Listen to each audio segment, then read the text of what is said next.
My name is Amelia Vance, and at 32 years old, I found myself standing at my mother's funeral. A crisp autumn breeze whipping through the small cemetery in Aspen Grove, Colorado. My heart, a raw, aching knot in my chest, was already burdened by grief, but an even heavier dread settled over me as I watched the clock, ticking closer to the inevitable. 6 years had passed since she stole Julian, my millionaire fiancé, the man I was planning to spend my life with, the man I had loved with every fiber of my being. I hadn't seen either of them since that day, the day my perfect world shattered into a million irreparable pieces. Now, as the minister began his solemn words, I felt a calm I never expected. When they walked in, Stephanie, my younger sister, flashing her diamond ring with that smug smile, I knew she had no idea who was waiting to meet her, who was standing right beside me, offering a steadying hand. Her past triumphs were about to unravel. Before I tell you how my sister's face turned white as a sheet when she saw who I married, let me take you back to the life that was, and the life that was supposed to be. Let me paint a picture of the quiet world I inhabited, the grand dreams I held, and the insidious rot that festered beneath the surface of my own family. My mother, Eleanor Vance, was always the glue that held our family together. She was an embodiment of quiet strength, a woman who found solace and purpose in nurturing others. Growing up in a modest suburban home on the outskirts of Denver, she was a beacon of warmth and stability in a world that often felt chaotic. She was a kindergarten teacher for over 30 years, her days filled with the infectious laughter of children, her evenings with the quiet comfort of our home, filled with the scent of freshly baked cookies and the faint hum of her sewing machine. She taught me about resilience, about dignity, about finding profound beauty in the everyday mundane, about tending to others with kindness and compassion. We shared a special bond, a silent understanding that only deepened as I grew older. Even after I moved into my own apartment in downtown Denver and meticulously built my career as a marketing executive for a burgeoning tech firm, I called her almost every day. She was my confidant, my advisor, my unwavering emotional anchor, and my biggest cheerleader, celebrating every small victory as if it were her own. When she was diagnosed with an aggressive form of pancreatic cancer 8 months ago, I felt my world crumbling, the very ground beneath my feet giving way. Despite the aggressive treatments, the hopeful conversations with doctors, the optimistic forecasts that felt increasingly hollow, we knew time was limited. Mother faced her diagnosis with remarkable grace, more concerned about her family's well-being, about leaving us with a sense of peace, than her own comfort or looming mortality. She was the anchor, the unwavering North Star of our small family.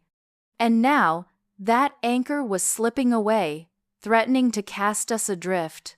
Stephanie, on the other hand, was always different. 2 years younger than me, she was a whirlwind of restless ambition and profound self-absorption, constantly seeking the limelight, always craving validation, always wanting what I had. Our childhood was a perpetual competition, instigated by her, fueled by a relentless, simmering envy. If I got a new dress, she wanted a shinier, more expensive one. If I got good grades, she had to get better, often through means that were less than ethical. This wasn't healthy sibling rivalry. It was a deep-seated, corrosive envy that manifested in subtle jabs, condescending remarks, and a constant need to outshine me. She was perpetually dissatisfied with her lot, perpetually striving for more, for something grander, regardless of who she stepped on or what bridges she burned to get it. She had always been drawn to superficial wealth, to ostentatious status symbols, to the glittering facade of success. Something I, with my quiet ambition, my genuine passion for my work, and my pursuit of meaningful connections, had never truly understood or desired. While I meticulously crafted narratives and built brand strategies for tech products, Stephanie gravitated towards the cutthroat world of high-end real estate, where commissions were huge and clients were often powerful, influential, and incredibly wealthy.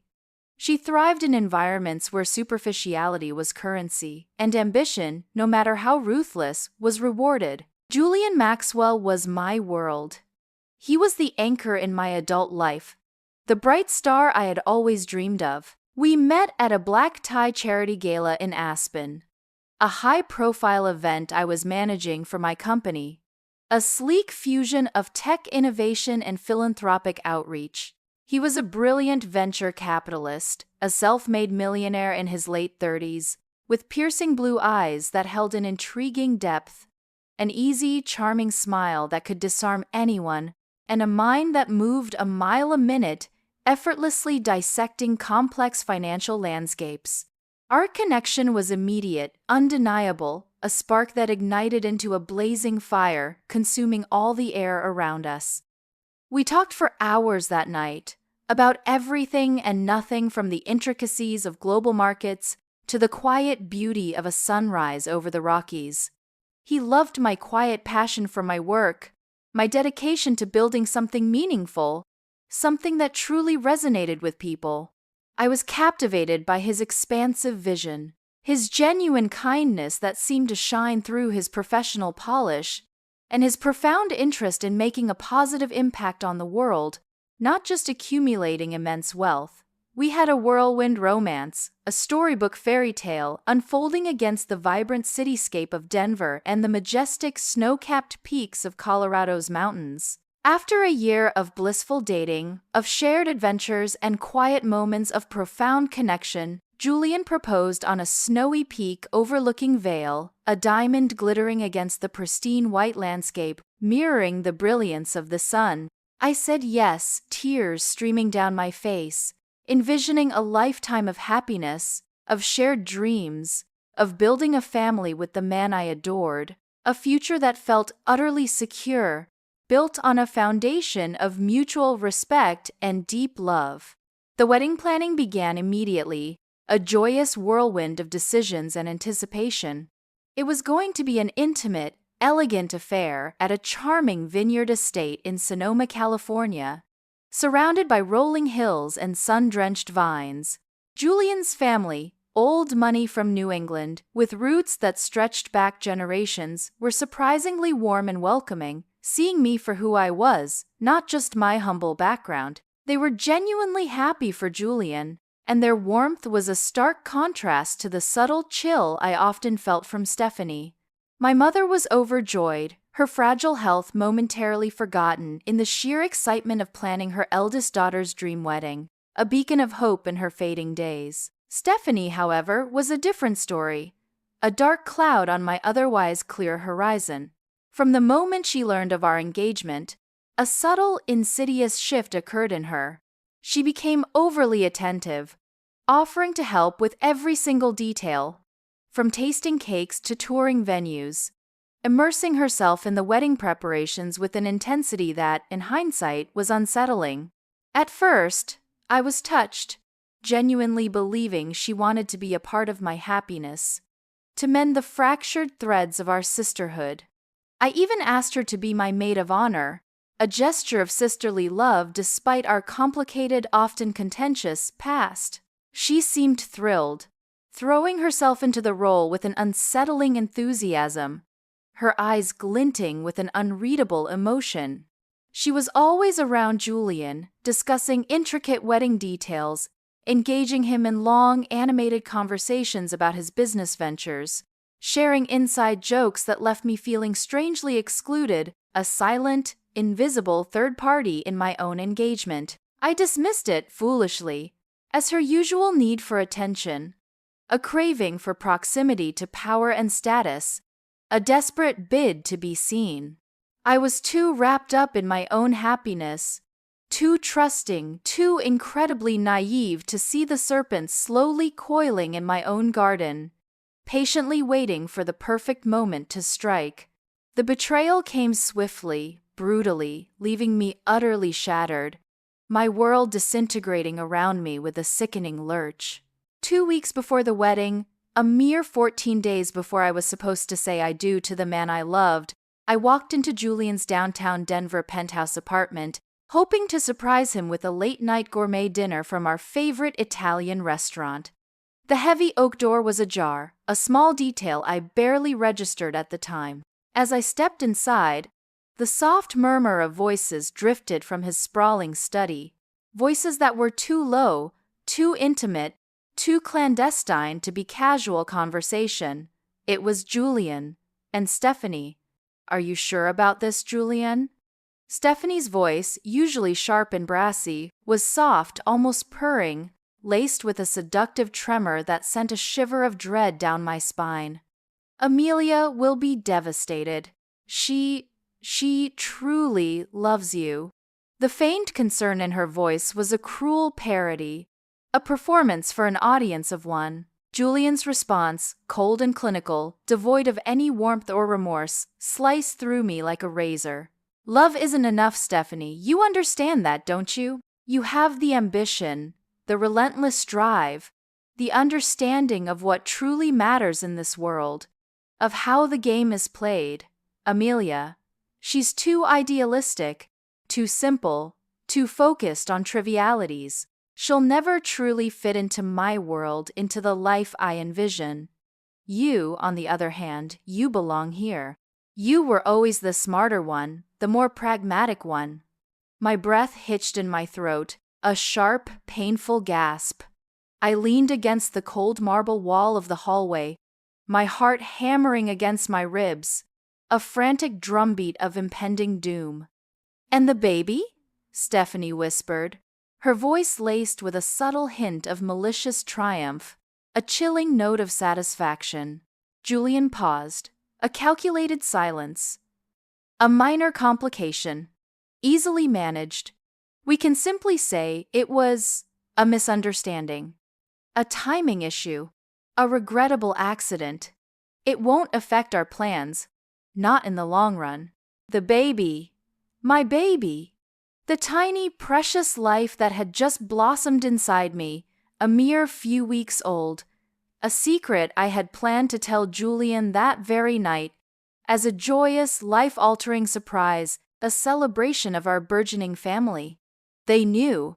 They had been talking about it, planning around it, coldly dismissing it as a mere complication, an inconvenient obstacle to be swept aside. The magnitude of their deceit, the casual cruelty of their words, hit me with the force of a physical blow. Rage, cold and pure, surged through me, eclipsing the initial shock and the searing pain. My legs, suddenly heavy but propelled by a primal fury, carried me to the doorway of the study. Julian stood by his massive mahogany desk, a glass of amber liquid, expensive scotch no doubt, in his hand, his eyes fixed on Stephanie, who was perched provocatively on the edge of his executive chair, her hand resting intimately on his arm, a picture of illicit comfort. They both looked up, their faces a mixture of surprise and profound guilt, like children caught with their hands in the cookie jar. Stephanie's eyes widened, then, sickeningly, narrowed into slits of malicious satisfaction, a flicker of triumph that confirmed every horrifying suspicion. "Amelia!" Julian exclaimed, dropping his glass. It didn't shatter, landing with a dull thud on the thick Persian rug, a small mercy in the crumbling chaos of my life. "Don't Amelia me," I said, my voice trembling, but imbued with a cold, clear force I didn't know I possessed. "The baby. My baby. You knew, and you discussed it as a complication?" My gaze, burning with a raw, consuming fury, fixed on Stephanie, searing her with my contempt. "And you, sister? My maid of honor? You plotted against me, against your own flesh and blood, against an innocent, unborn child? All for this?" My gesture encompassed Julian, the opulent apartment, the glittering promise of wealth she so craved.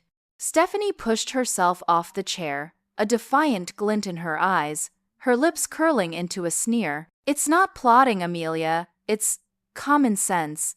Julian and I are a better fit. We understand each other. You're too soft for his world, too sentimental. And the baby? Well, it complicates things, doesn't it? It's just a variable. Her casual cruelty, her utter lack of empathy was breathtaking. A chilling testament to her true nature. Get out, I whispered, my voice low and menacing. A stark contrast to my usual gentle demeanor, yet cutting deeper than any scream. Both of you, get out of my life. I don't ever want to see either of you again. Julian, surprisingly, tried to salvage something. A last-ditch effort to maintain some semblance of dignity or control. Amelia, please, let's talk. We can explain. This isn't what it looks like. It's complicated. Explain? I laughed, a harsh, humorless sound that echoed eerily in the vast, silent room. There's nothing to explain. You, Julian Maxwell, are a deceitful coward, a hollow shell of a man. And you, Stephanie Vance, are a viper, a parasite, a poison. I wouldn't marry you if you were the last man on earth, Julian, and I wouldn't trust you to water my plants, Stephanie, lest you poison them to steal their sunlight. Get out.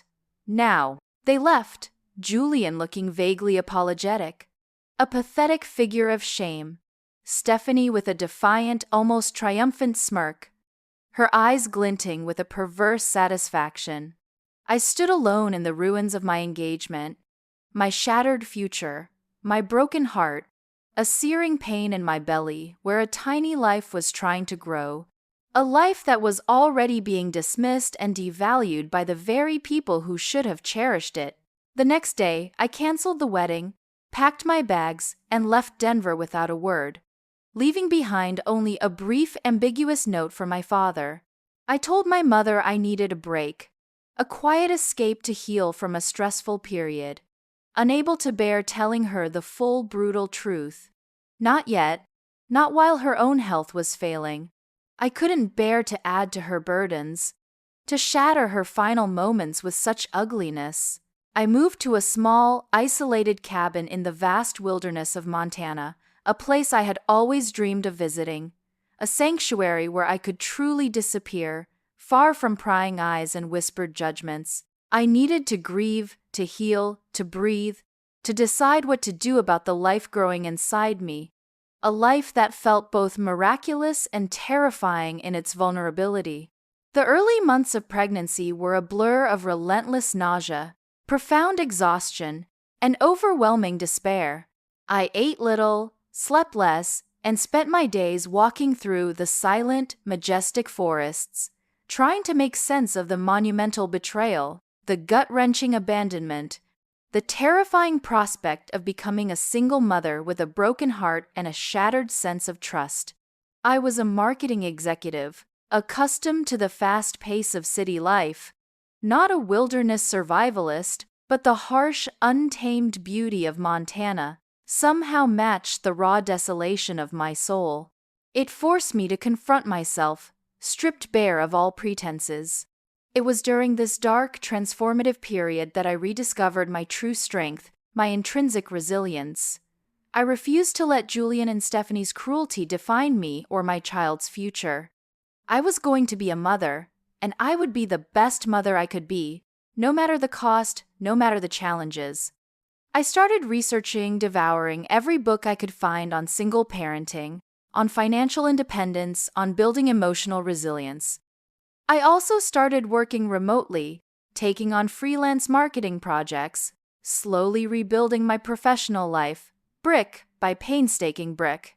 My work, once a passion, became a lifeline, a way to focus my scattered mind and secure my future. I decided, with absolute conviction, that I would keep the baby. This child, conceived in genuine love, would not be a complication, but a blessing, a pure beacon of hope in the suffocating darkness, a testament to enduring life. I would raise my child with unwavering love, unshakable integrity, and the profound knowledge that they were wanted, fiercely and unconditionally, a gift from the universe. 6 months after I left Denver, surrounded by the quiet serenity of the Montana wilderness and the gentle hum of my own determined heart, I gave birth to a beautiful, healthy baby girl, Isabella. She had my eyes, Julian's distinctive nose, and a spirit that glowed brighter than any diamond, radiating an innocent joy that pierced through my lingering grief. Holding her for the first time, all the pain, all the betrayal, all the lingering bitterness seemed to melt away, replaced by an overwhelming, incandescent wave of pure, unconditional love. In that moment, looking into her innocent eyes, I swore then that I would protect her, nurture her, and build a life for us that was unshakably strong, built on foundations of truth, resilience, and unyielding love. I slowly began to rebuild my life, one small, determined step at a time. I couldn't stay in isolated Montana forever. I needed to be closer to resources, to a more robust professional network, to a vibrant support system that could accommodate a single mother and her growing child. I chose a new city, one far removed from Denver and Julian's pervasive influence, Seattle. The perpetual rain, the vibrant, burgeoning tech scene, the fiercely independent spirit of the city appealed to me, offering a fresh slate, a new beginning. I found a small, charming house with a lush, overgrown garden, a place where Isabella could explore, could grow, could flourish. I poured my energy into my freelance work, quickly gaining a reputation for my innovative marketing strategies and my sharp analytical skills. My professional network grew exponentially, and my confidence, battered but not broken, slowly, steadily returned. Eventually, I started my own independent marketing consultancy, Vance & Company, specializing in brand revitalization for struggling startups, turning around their narratives and fortunes. It was challenging, exhilarating, and gave me a sense of purpose that went beyond personal healing, a profound satisfaction in helping others build their dreams. 2 years after Isabella was born, a time when I finally felt truly grounded, truly whole again, I met Liam O'Connell. He was a brilliant, unassuming software architect running his own incredibly successful cybersecurity firm, Sentinel Tech, a quiet titan in the tech industry. We met at a tech industry networking event, ironically, at a panel discussion on ethical leadership, a topic I found myself increasingly passionate about. He was quiet, observant, with a warmth in his deep-set eyes that immediately drew me in, a stark contrast to the flashy arrogance of men like Julian. He was the antithesis of Julian, humble, genuine, utterly devoid of pretense, with an intellect that was profound yet worn lightly. I told him about Isabella, about my past, about the heartbreak and the profound betrayal that had shaped my journey. He listened patiently, without judgment, his hand gently covering mine, a silent gesture of unwavering support. He didn't see me as damaged or complicated or too simple. He saw me as strong, resilient, a survivor, a woman of profound character. He fell in love with me, completely and unconditionally, and, almost magically, he fell in love with Isabella, showering her with affection, reading her bedtime stories with a booming, joyful voice, building her elaborate Lego castles, and patiently teaching her how to ride her first bike. He was everything Julian wasn't, everything I never knew I truly needed, a quiet, steadfast force in my life. We married quietly, simply, intimately in our overgrown garden, under a canopy of twinkling fairy lights, with Isabella beaming as our flower girl. Our love story wasn't a fairy tale of grand gestures or flashy displays of wealth, but a solid, unwavering partnership built on mutual respect, deep trust, and shared values. Liam's immense success, while significant, was something he carried with a quiet humility, a stark contrast to Julian's ostentatious displays of wealth and power. 6 years passed. 6 years of building a beautiful, fulfilling life with Liam and Isabella, of growing my business from a solo venture into a thriving consultancy with a dedicated team, of finding a peace and contentment I never thought possible after the devastation of my past. My mother's health, however, continued its relentless decline. She had fought bravely, with every fiber of her being, but the cancer was unforgiving.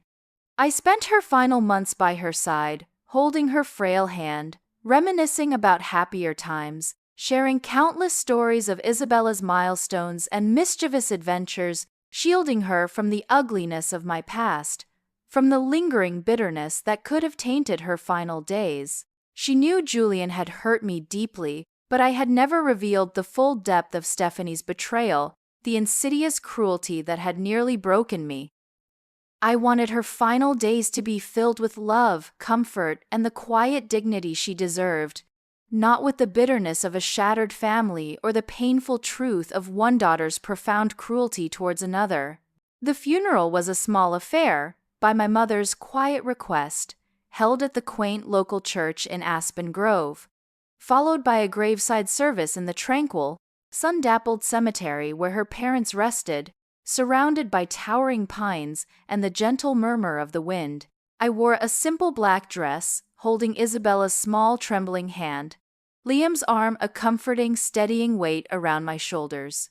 My father, a quiet gentleman, stood beside us, his eyes red-rimmed with profound grief, his shoulders slumped in sorrow.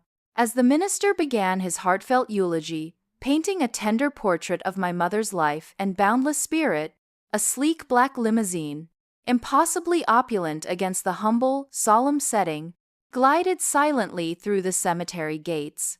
My heart clenched, a familiar knot of dread twisting in my gut. It could only be them, Julian and Stephanie.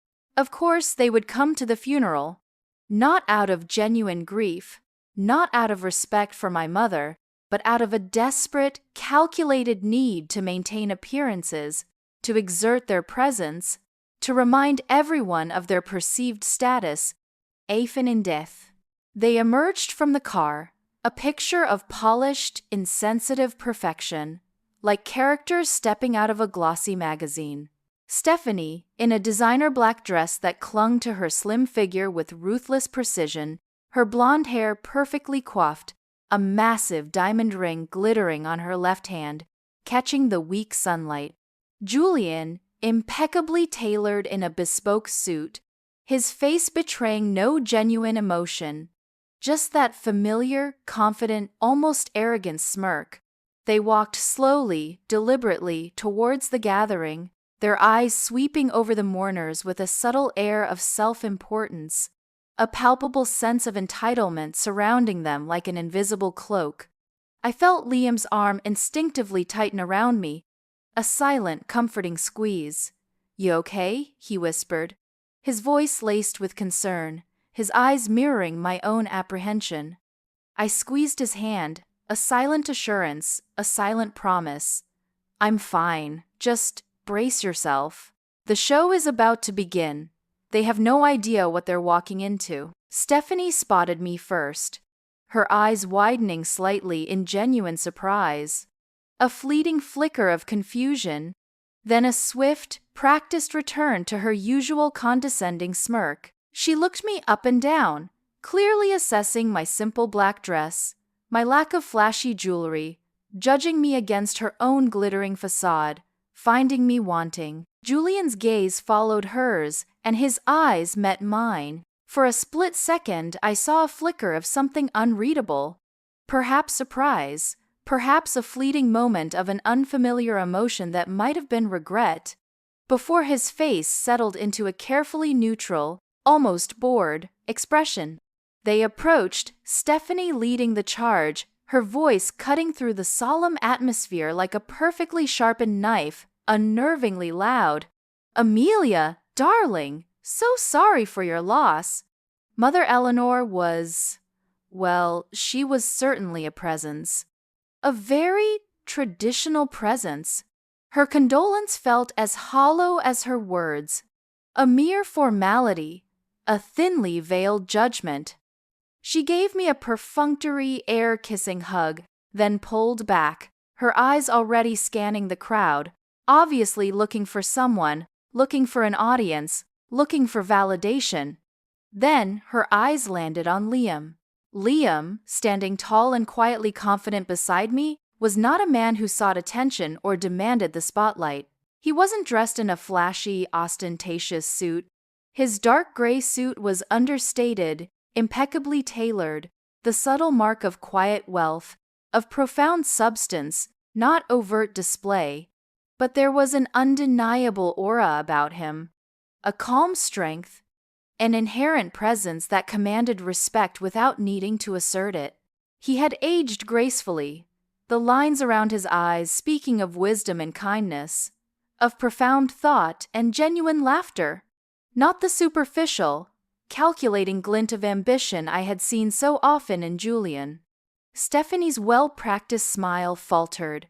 Her eyes, usually so sharp and calculating, suddenly looked confused. Then, utterly lost.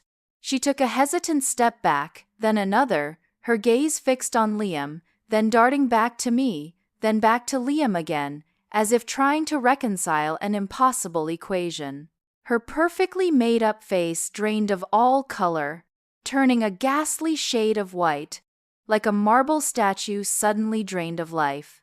Her mouth opened slightly, but no sound came out, only a faint, disbelieving gasp. She looked as if she had just seen a ghost, or perhaps more accurately, her entire carefully constructed world dissolving before her very eyes. Julian, who had been about to offer his own carefully rehearsed, insincere condolences, noticed Stephanie's sudden, alarming rigidity. He followed her petrified gaze, and his eyes landed on Liam. His confident smirk vanished as if it had never been there. His jaw dropped, a vulgar, ungraceful movement. The carefully constructed mask of indifference, of detached superiority, cracked, revealing pure, unadulterated shock, then a dawning horror. He too went ashen, his eyes widening in profound disbelief. Liam? Stephanie finally managed, her voice a barely audible croak, raspy with disbelief and terror. Liam O'Connell? What are you doing here? What is going on? Her tone was a mixture of absolute terror and utter disbelief, her voice rising, bordering on the edge of hysteria, drawing the attention of the few remaining mourners, their whispers suddenly silenced, their gazes fixed on the unfolding drama. Liam, ever composed, ever the quiet force of nature, offered a polite, almost imperceptible nod. His voice was calm, steady, devoid of any malice or triumph, yet it carried an undeniable authority that made them flinch, visibly recoil. Stephanie, Julian, my condolences on your loss. Amelia's mother was a remarkable woman, a truly kind soul. His words were gentle, but the implication was a thunderclap. Stephanie recoiled as if struck by an invisible blow. Your condolences? What are you talking about, and why are you with Amelia? Why is she holding your hand? Her voice was rising further, teetering on the brink of true hysteria, drawing more attention, the murmurs of the mourners growing louder, more curious. I stepped forward, my hand linked firmly with Liam's, a silent declaration of our unity. My voice was clear, strong, unwavering, resonating with a quiet power that echoed in the silent cemetery, cutting through the stunned silence. Liam O'Connell is my husband, Stephanie, and Isabella's father. I gestured to my daughter, who, sensing the escalating tension, instinctively clung to Liam's leg, finding comfort in his steady presence. The words hung in the crisp autumn air like a death knell, echoing with profound, irreversible finality. Stephanie gasped, a choked, strangled sound that tore from her throat. Julian's face was a study in profound horror, as if he had just witnessed his own personal apocalypse, the destruction of everything he had believed in, everything he had meticulously built. He looked utterly humiliated, utterly defeated, his arrogant facade shattered beyond repair. "Husband?" Stephanie shrieked, her voice now truly hysterical, cracking with unadulterated panic. But Liam O'Connell he's the Liam O'Connell, the founder of Sentinel Tech, the one who just sold his company for $25 billion last month, the one who just bought out Maxwell Industries 2 weeks ago. The revelation hung in the air, thick with unspoken meaning, with the full, devastating weight of irony. Maxwell Industries was Julian's company, the jewel in his crown, the source of his vast wealth and power, the very empire he had inherited, and then ostentatiously boasted about, the very company he had used as a justification for dismissing me as too simple, too idealistic, not fitting into his world. And now Liam, my quiet, unassuming, deeply loving husband, had not just overshadowed Julian, he had effortlessly, definitively, brutally swallowed him whole. He hadn't merely acquired Julian's company, he had absorbed its very essence, leaving nothing but a husk. Julian's face crumpled. The man who had once exuded arrogant confidence, who had prided himself on his cutthroat business acumen, now looked like a ghost, his eyes wide with a desperate, dawning realization of the cosmic irony, the brutal, poetic justice of the situation. He looked utterly humiliated, utterly defeated, his carefully constructed world collapsing around him in a sickening whirlwind of his own making. I met Julian's gaze, my eyes calm, clear, and utterly unforgiving, devoid of any pity. "Funny how things work out, isn't it, Julian?" I said, my voice low, laced with a quiet, undeniable triumph. "You thought I was too simple for your world. You thought my pregnancy was a complication. You discarded me for someone with ambition and an understanding of what truly matters. You chose the path of superficiality and deceit. And now, the man I chose, the man who truly values me, who sees my worth beyond any fleeting status or inherited wealth, has acquired everything you built. Your legacy, your power, your entire world, now belongs to my husband, to us, to the family you so carelessly cast aside."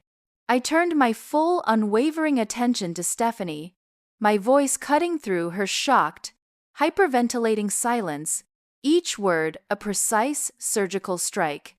"And you, sister, you thought you won, didn't you?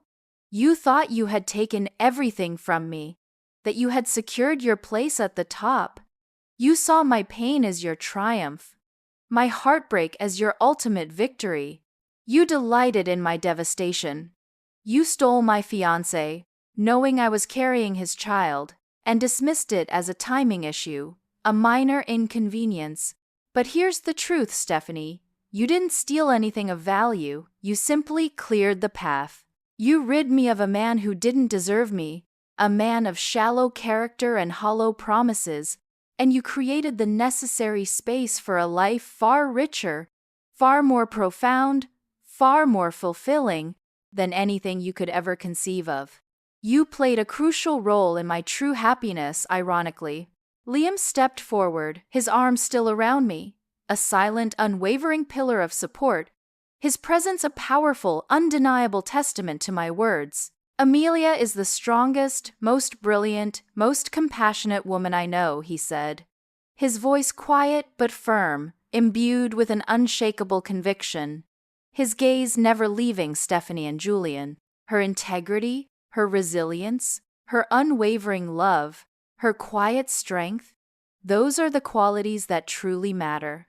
Not titles, not inherited wealth, and certainly not the kind of deceitful, destructive ambition you two embody. You have spent your lives chasing shadows, while Amelia has built something real, something enduring, something truly valuable. Stephanie, utterly broken, began to hyperventilate, her perfect composure irrevocably destroyed, her facade crumbling into dust. She looked around desperately, her eyes darting wildly as if searching for an escape, for a single sympathetic face in the now openly staring, gossiping crowd of mourners. There was none. The whispers that followed her were not of admiration or envy, but of shock, disgust, and quiet condemnation.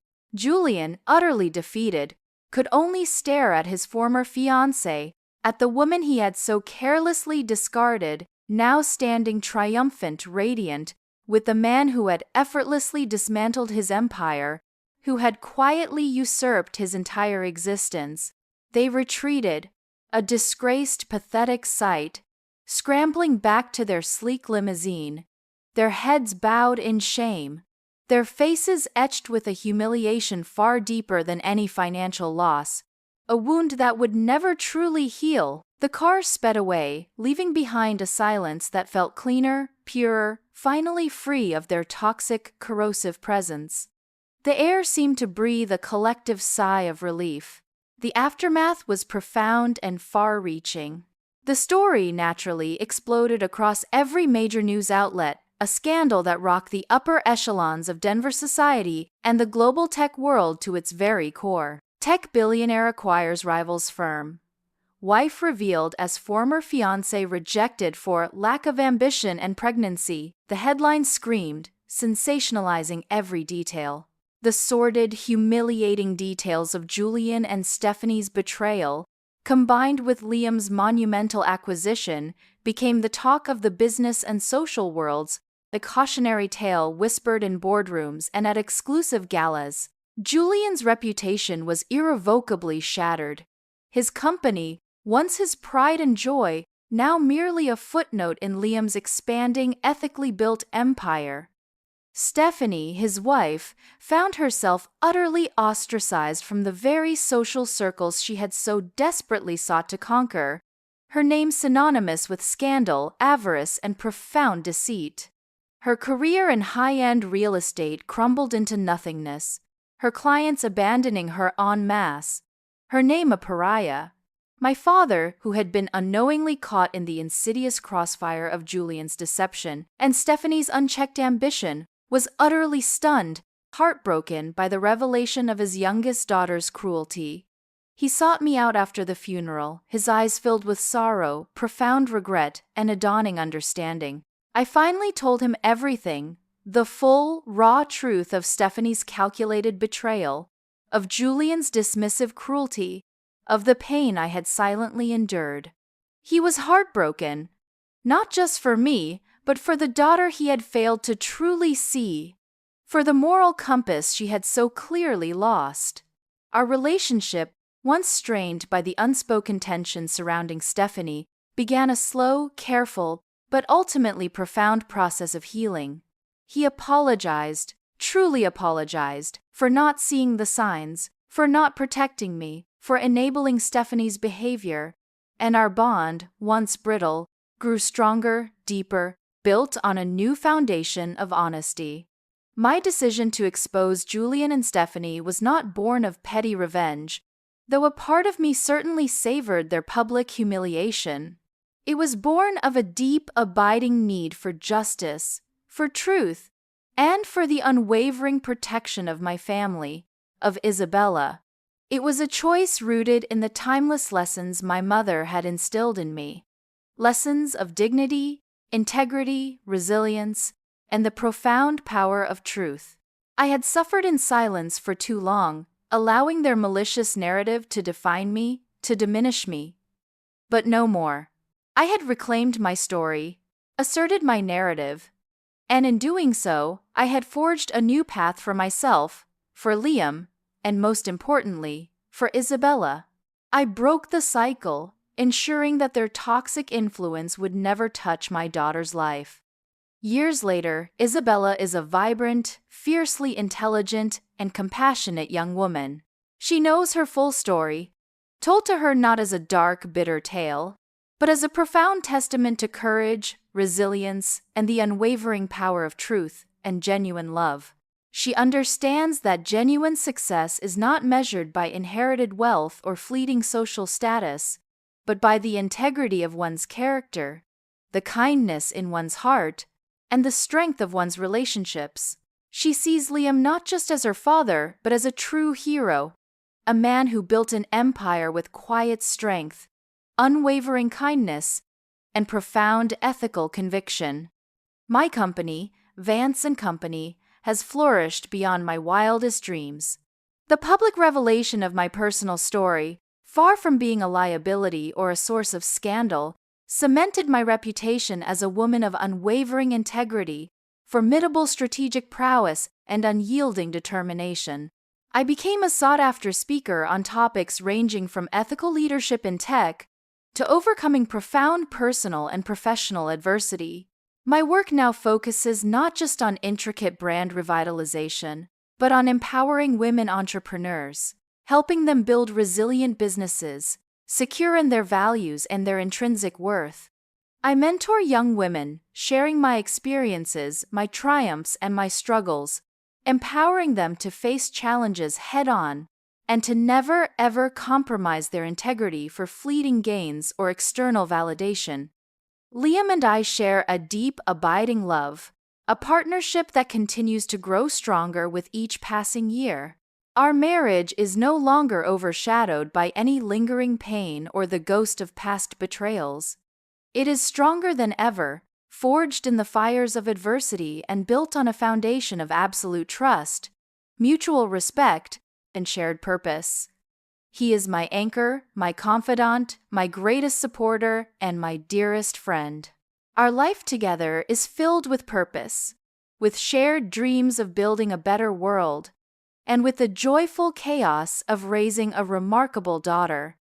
His success has allowed us to pursue ambitious philanthropic endeavors that truly align with our values, investing in education, in women's empowerment initiatives, and in environmental sustainability causes far removed from the superficial, self-serving philanthropy Julian and Stephanie once espoused. My story isn't just about a sister's devastating betrayal or a fiancé's cruel deception. It's about the profound act of self-reclamation, about refusing to be defined by someone else's malice, by their perceived victory. It's about understanding that true strength doesn't lie in holding on to anger or seeking petty revenge, but in finding the courage to expose the truth, to rebuild from the ashes of betrayal, and to thrive, genuinely and authentically, in the face of adversity. It's about realizing that sometimes the greatest blessings, the most profound transformations, come disguised as heartbreaks, clearing the way for something far more authentic, far more valuable, and infinitely more beautiful than anything you could have planned. For every person who has felt overlooked, undervalued, or profoundly betrayed, remember this: your worth is not defined by those who fail to see it. Your resilience is your power. Your truth is your liberation. And when you choose to stand in that truth, unapologetically and with unwavering courage, you not only reclaim your own life, but you illuminate the path for others, proving that integrity, love, and unwavering self-worth are the most precious legacies you can ever build.